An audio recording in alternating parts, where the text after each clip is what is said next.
Hello बच्चों, नमस्कार। आप सभी जानते हैं कि कोरोना महामारी के कारण सभी विद्यालय अभी बंद है, लेकिन मानस हायर सेकेंडरी स्कूल द्वारा डिजिटल क्लासेस शुरू की गई है। उसी के तहत आज कक्षा 9वीं के लिए विषय सामाजिक विज्ञान लेकर आया हूँ। अध्याय 1, मानव एवं पर्यावरण। आज हम क्या पढ़ेंगे? मानव एवं पर्यावरण। आपको अच्छे से समझने के लिए अपनी बुक और नोटबुक दोनों अपने सामने रखना है, ताकि आपको और अच्छे से ये समझ में आए। अब दो चीज़ों का हम इस अध्याय में अध्ययन करने वाले हैं। एक तो मानव के विषय में और दूसरा पर्यावरण के विषय में। ये सब चीज़ें समझने से पहले हमें एक बहुत ही अच्छी जानकारी हासिल करना बहुत ज़रूरी है। पर्यावरण की भारतीय अवधारणा। सोच, विचार। पर्यावरण तो सभी जानते हैं, छोटी कक्षाओं से पढ़ते आ रहे हैं हम लोग। तो भारत के रहने वाले जो लोग हैं वह पर्यावरण के बारे में किस प्रकार की सोच, किस प्रकार की मानसिकता, किस प्रकार की अवधारणा रखते हैं। सबसे पहली बात यही आती है। आपके प्रश्न भी है कि पर्यावरण की भारतीय अवधारणा। आज हम भारत की बात करें तो प्राचीन काल से लेकर के वर्तमान युग तक जितने भी साहित्यों की रचना हुई, उन सब का जब हम अध्ययन करते हैं तो हमें ज्ञात होता है कि मानव और प्रकृति दोनों के बहुत ही गहरे संबंध शुरुआत से ही रहे हैं। और बात करें भारत के बारे में तो हमारे जो वेद है, उन वेदों में प्रकृति को माता का स्वरूप दिया गया है। माता कहा गया है पृथ्वी को, प्रकृति को। अब अवधारणा 4 बिंदु इसके हम समझेंगे तो आसानी से समझ में आ जाएगी। पहली बात कि वेदों में प्रकृति को माता के रूप में प्रस्तुत किया गया है, ये पहली बात है। दूसरी बात, शुरू से ही पर्यावरण के साथ मानव की आत्मीय जीवन शैली रही है। पर्यावरण मानव की आत्मा में बसा हुआ है। बिना पर्यावरण के किसी का भी जीवन संभव नहीं है। और जो मानव है वह पर्यावरण के प्रति कृतज्ञता, संवेदनशीलता, सम्मान तथा आत्मीयता, सुरक्षा आदि में अभिव्यक्त होता है। कहने का तात्पर्य यह है कि मानव पर्यावरण से बहुत कुछ प्राप्त करता है। बदले में मानव को चाहिए कि वह उसकी रक्षा करे। क्यों? क्योंकि मानव और पर्यावरण दोनों के बिना दोनों का जीवन संभव नहीं है, दोनों का विकास संभव नहीं है। इसीलिए कहा गया है कि पर्यावरण और मानव एक दूसरे के सर्जक, पोषक और रक्षक है। सर्जक, यहाँ पर एक शब्द आया है, सर्जक का मतलब होता है रचनाकार। पोषक का मतलब है पालन पोषण करने वाला। और रक्षक का मतलब तो आप समझ ही गए होंगे, उसकी सुरक्षा करना, उसकी रक्षा करना। तो मानव को पर्यावरण बनाए रखने में मदद करता है। एक छोटा सा उदाहरण, जिस तरह से मानव की रक्षा पर्यावरण करता है, उसी तरह पर्यावरण भी मानव की रक्षा करता है। हम पेड़ पौधे लगाते हैं, पशु पक्षियों की देखभाल करते हैं, बाग बगीचे लगाते हैं, तो ये हो गया पर्यावरण का सर्जन करना। फिर उन पौधों में खाद डालते हैं, पानी देते हैं, यह हो गया उनका पोषण करना। बात आती है रक्षा। कई लोग बेवजह पेड़ों को काटते हैं, कभी कभी पशु को लोग चराते हैं, उससे भी हमारे पौधों को इनको नुकसान पहुंचता है। तो इन सब से बचाने के लिए हम बागड़ लगाते हैं और कांटेदार जालियां लगाते हैं, और भी कई ऐसे तरीके हैं जिससे हम पर्यावरण की रक्षा करते हैं। ये विस्तार से हम आगे जानेंगे। तो भारत की जो है पर्यावरण के विषय में क्या अवधारणा रही है, तो वेदों में प्राचीन काल से ही पर्यावरण को माता का स्वरूप दिया गया है, और मानव की पर्यावरण के साथ शुरुआत से ही आत्मीय जीवन शैली रही है। जिस प्रकार से शरीर से आत्मा अलग नहीं हो सकती, और अगर अलग हो जाती है तो शरीर मृत हो जाता है, ठीक उसी प्रकार मानव को पर्यावरण से और पर्यावरण को मानव से अलग नहीं किया जा सकता। अब आगे हम बात करते हैं और भी। तो वेदों में और पुराणों में ये जानकारी दी हुई है कि हम शुरुआत से ही भारत के लोग जो प्रकृति है उसकी और उसके साधनों की पूजा करते आए हैं।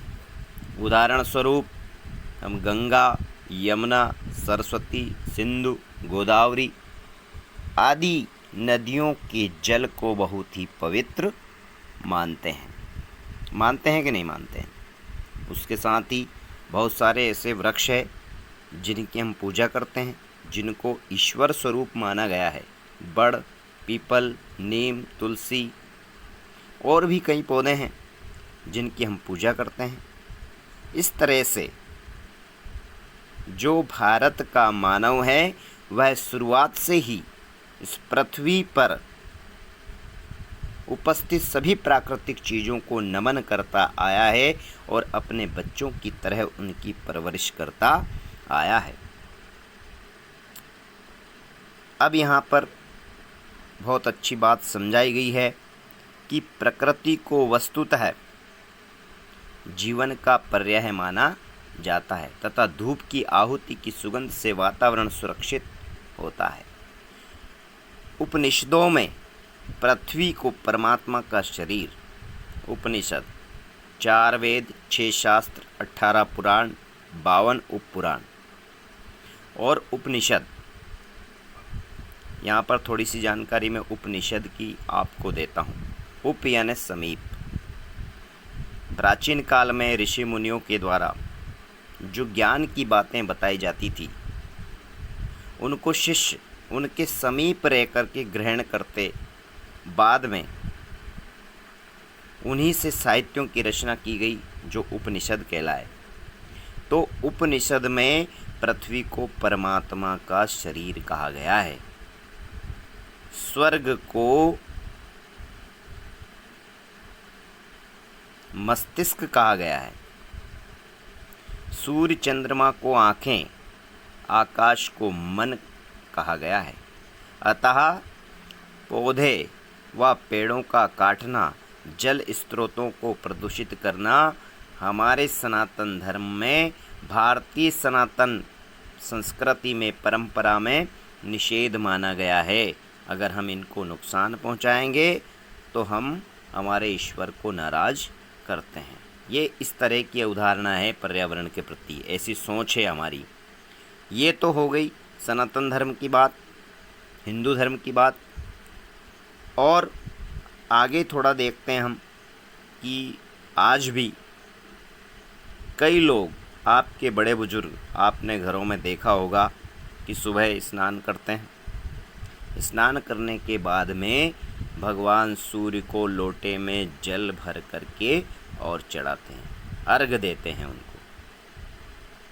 अग्नि को हम देव मानते हैं, जल को देव मानते हैं, वायु को देव मानते हैं।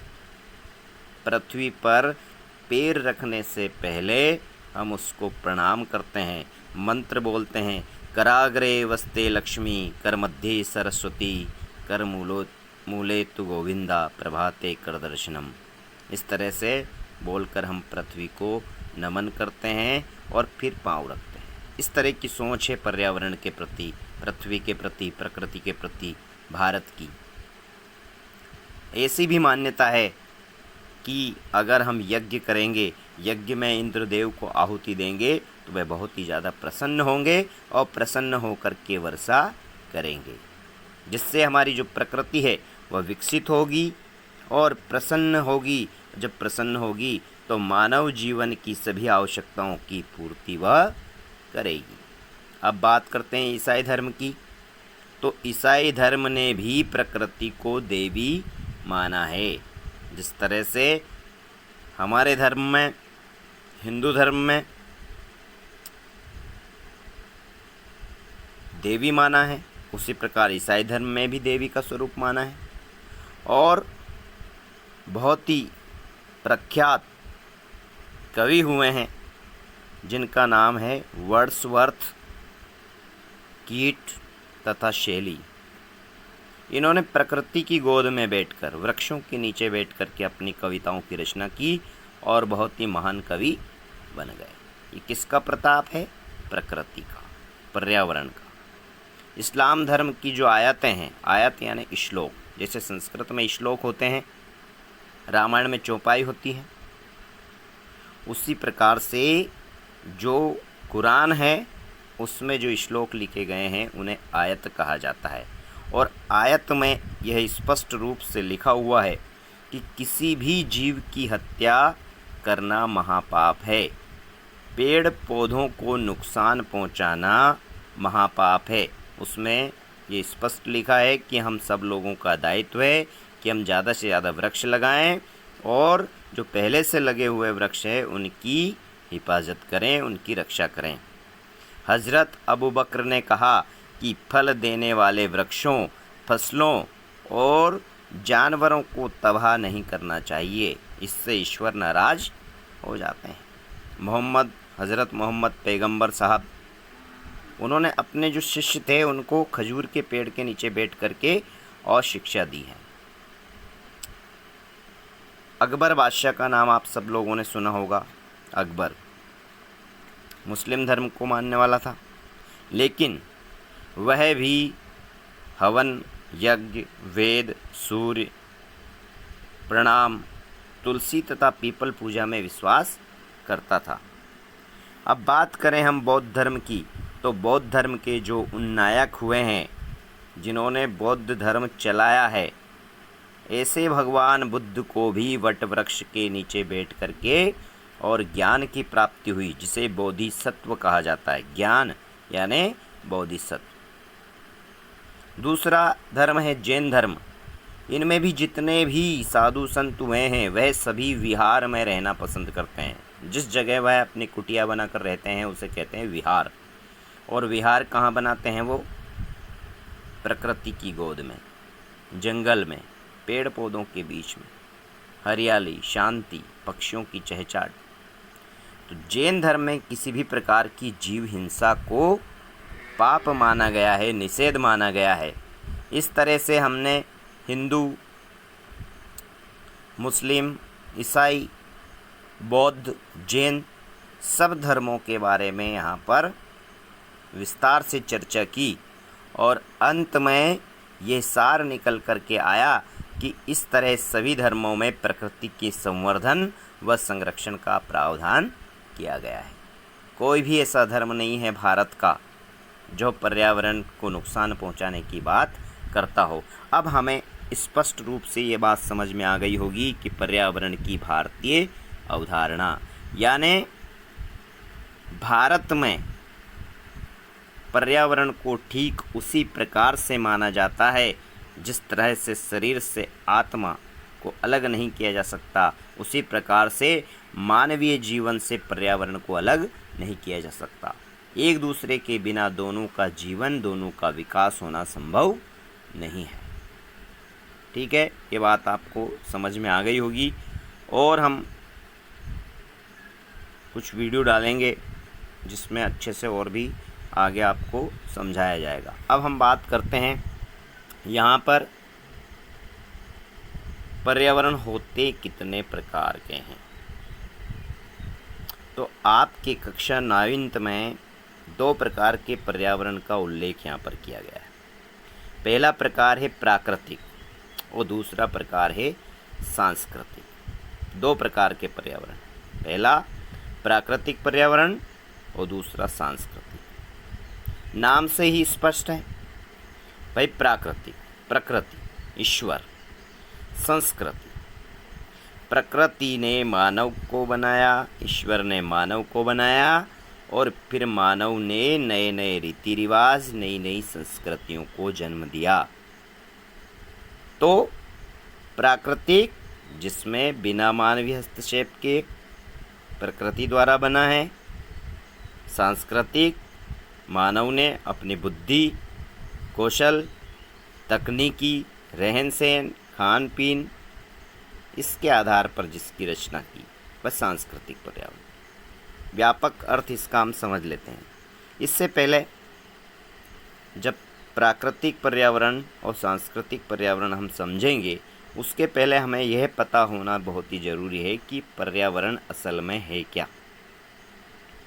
वैसे तो लोग कह देते हैं कि पर्यावरण 2 शब्दों से मिलकर के बना है, परिधन, आवरण, यानी हमारे चारों ओर से हमें घेरे हुए आवरण को पर्यावरण कहते हैं। लेकिन केवल इतना सा ही इसका अर्थ नहीं है। पर्यावरण का बहुत ही व्यापक, बहुत ही बड़ा अर्थ है। पर्यावरण से तात्पर्य उन सभी परिस्थितियों से है। पर्यावरण से तात्पर्य उन सभी परिस्थितियों, कौन सी परिस्थितियाँ, जो किसी प्राणी के अस्तित्व के लिए आवश्यक है। पर्यावरण किसे कहते हैं? ऐसी परिस्थिति, पर्यावरण से तात्पर्य उन सभी परिस्थितियों से है, सारी परिस्थितियाँ जो इस प्रकृति में पाई जाती है, जो किसके लिए ज़रूरी है, किसी भी प्राणी के अस्तित्व के लिए, उसके जीवन को बनाए रखने के लिए जो जो परिस्थितियाँ आवश्यक है, वह सब पर्यावरण कहलाती है। पर्यावरण का शाब्दिक अर्थ है चारों ओर का घेरा। जैसा मैंने अभी बताया था, परिधन आवरण बराबर पर्यावरण, जो हमें चारों ओर से घेरे हुए है वह पर्यावरण कहलाता है। अब कोई एक चीज़ हमें चारों ओर से नहीं घेरे हुए हैं, कि हवा घेरे हुए हैं, कि पानी घेरे हुए हैं, कि पेड़ पौधे घेरे हुए हैं। हम अपनी खुली आँखों से जिन जिन वस्तुओं को भी देख सकते हैं, महसूस कर सकते हैं, वह सभी पर्यावरण के अंग है और उन सब से हम घिरे हुए हैं। प्रभावित भी करते हैं वे सभी हमें। जैसे यहाँ पर कुछ उदाहरण दिए हैं, वायु, जल, पेड़ पौधे, पृथ्वी, सूर्य, चंद्रमा, तारे, आकाश आदि। मानव द्वारा निर्मित गांव, शहर, बांध, सड़क आदि भी पर्यावरण के अंग हैं। पर्यावरण मुख्यतः 2 प्रकार का होता है। एक, जिसे प्रकृति ने बनाया, जिसमें मानव का कोई हस्तक्षेप नहीं है, प्रकृति ने बनाया, ईश्वर ने बनाया। जैसे पर्वत, पर्वत को प्रकृति ने बनाया है, मानव का कोई हस्तक्षेप नहीं है। मैदान को प्रकृति ने बनाया। पठार, पेड़ पौधे, नदी नाले, पशु पक्षी, ये सब किसने बनाए? ये सब प्रकृति ने बनाए। दूसरी बात हम करते हैं, जिसे मानव ने बनाया अपनी आवश्यकता की पूर्ति के लिए। जैसे गांव, गांव किसने बनाए? घर किसने बनाए? नगर किसने बनाए? मकान, सड़कें, रेल, बांध, ये सब किसने बनाए? ये सब मानव ने बनाए। तो जो जो चीज़ें मानव ने बनाई वो मानवीय पर्यावरण, ये सांस्कृतिक पर्यावरण, ये सामाजिक पर्यावरण कह सकते हैं उसे। और जो जो चीज़ें पर्वत, मैदान, पठार, पेड़ पौधे, नदी नाले, पशु पक्षी, ये सब प्रकृति ने बनाए, मानव का कोई हस्तक्षेप नहीं है, तो ये सभी प्राकृतिक पर्यावरण के अंग कहलाते हैं। अब इन दोनों को भी दो अलग अलग भागों में बांटा गया है। पहले हम बात करते हैं प्राकृतिक पर्यावरण। अब प्राकृतिक पर्यावरण में हमने पर्वत, मैदान, पठार, पेड़ पौधे, नदी नाले, पशु पक्षी ये सब पढ़े। अब आपको ये बात समझनी होगी यहाँ कि पशु जीवित है, पक्षी जीवित है, पेड़ पौधे जीवित है, लेकिन नदी नाले, पठार, मैदान, पर्वत इनमें प्राण नहीं होते हैं। तो दो भाग हुए कि नहीं हुए इसके प्राकृतिक पर्यावरण के, एक जैविक और दूसरा अजैविक। ठीक उसी प्रकार से सामाजिक और सांस्कृतिक पर्यावरण जो है उसके भी दो प्रकार हैं। जैसे यहाँ पर हम समझ लेते हैं दो प्रकार कौन कौन से हैं। एक भौतिक जो हमें दिखाई देता है, मकान हमें दिखता है, सड़क हम देख सकते हैं, बांध हम देख सकते हैं, खेत खलियान हम देख सकते हैं। और दूसरा हमारा धर्म जिसे हम आत्मा अनुभव कर सकते हैं, चिंतन कर सकते हैं, मनन कर सकते हैं। रीति रिवाज कौन कौन से हैं, खान पान क्या है, त्योहार क्या है, ये हमें दिखाई नहीं देते, लेकिन क्या हम इनका आत्मा अनुभव करते हैं। इस प्रकार से भौतिक और अभौतिक दो प्रकार के अंग है सामाजिक और सांस्कृतिक पर्यावरण के, और प्राकृतिक पर्यावरण के जैविक और अजैविक। अब आपको अच्छे से समझ में आ गए होंगे दोनों प्रकार। एक बार और मैं बता रहा हूँ, प्राकृतिक पर्यावरण जो बिना मानवीय हस्तक्षेप के प्रकृति ने निःशुल्क उपहार स्वरूप हमें प्रदान किए हैं, जो प्रकृति ने बनाया है, मानव ने नहीं बनाया। पर्वत, मैदान, पठार, पेड़ पौधे, नदी नाले, पशु पक्षी ये सभी प्राकृतिक पर्यावरण, और प्रकृति की वस्तुओं के द्वारा मानव ने अपने आवश्यकताओं की पूर्ति के लिए जो जो चीज़ें बनाई है, गांव, नगर, मकान, सड़क, रेल, बांध, ये सभी क्या है, ये सामाजिक पर्यावरण की श्रेणी में रखे जाते हैं। अब हम यहाँ पर कुछ तत्व दिए हैं मानव और पर्यावरण। इधर प्राकृतिक पर्यावरण के तत्व दिए हुए हैं और इधर सांस्कृतिक पर्यावरण के तत्व दिए हुए हैं। स्थिति, कहाँ हम स्थित है, हमारी जो भूमि है वह प्रकृति ने बनाई है, मानव ने नहीं बनाई। संरचना, इसकी बनावट प्रकृति की, ये भी प्रकृति ने अपने आप उत्पन्न हुई। प्रकृति में धरातल, ये भूमि का सबसे ऊपर का भाग, इसमें जलवायु बदलती रहती है। मौसम की दीर्घकालिक घटनाओं को ही जलवायु कहते हैं। अपवाह तंत्र, नदियाँ, वनस्पति, पेड़ पौधे, मिट्टियों, जल, जीव जंतु और खनिज संपदा, ये सब मानव ने नहीं बनाए, मतलब ये प्राकृतिक पर्यावरण के अंग है, उसके तत्व है। अब इधर भोजन, भोजन की खोज किसने की, मानव ने की प्रकृति से ही, लेकिन किसने की, मानव ने। वस्त्र की खोज किसने की, मानव ने। आवास, व्यवसाय, अलग अलग काम करते हैं लोग, कोई नौकरी करता है, कोई व्यापार करता है, कोई शिक्षक, कोई सैनिक, कोई पुलिस, कोई डॉक्टर, तो ये इनके व्यवसाय हो गए। धार्मिक रीति रिवाज, कोई किस धर्म को मानता है, कोई किस धर्म को मानता है, क्या क्या त्यौहार मनाते हैं। परिवहन के साधन कौन कौन से हैं।